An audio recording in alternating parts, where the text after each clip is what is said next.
The House Armed Services Subcommittee on Artificial Intelligence on the Battlefield will hold a hearing today, and they will be hearing from a 26-year-old self-made billionaire about what Congress needs to do to ensure the United States remains on the cutting edge of AI.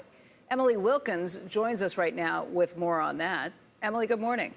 Good morning, Becky. Well, when top lawmakers dealing with U.S. intelligence, national security, and China want to know more on AI, they're turning to, as you mentioned, a 26-year-old self-made billionaire. Scale AI CEO Alexandr Wang has already impressed the tech world, but both Democratic and Republican lawmakers say he's become an influential voice in D.C. when it comes to AI.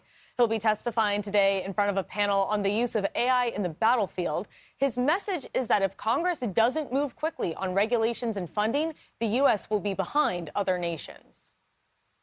We don't want to cede this critical technology to other countries around the world. It's critical that we're able to be leaders so that we can ensure that artificial intelligence will adhere to our principles, our ethical standards, and our values. Wang is urging Congress to pass a major national security bill with dozens of provisions to further adopt AI. The bill's future was temporarily thrown into jeopardy last week after Republicans added a controversial amendment on abortion, but the bill did narrowly pass the House, and the Senate is expected to vote on their version of the bill this week. Becky?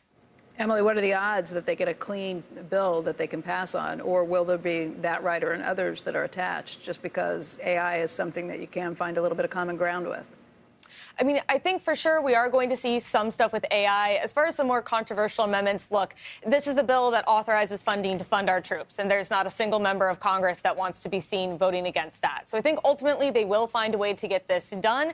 I think this really does speak to, the partisan tensions coming out in Congress and how they can kind of stifle things like AI that right now at least have a lot of bipartisan agreement. Emily, thank you very much. Emily Wilkins.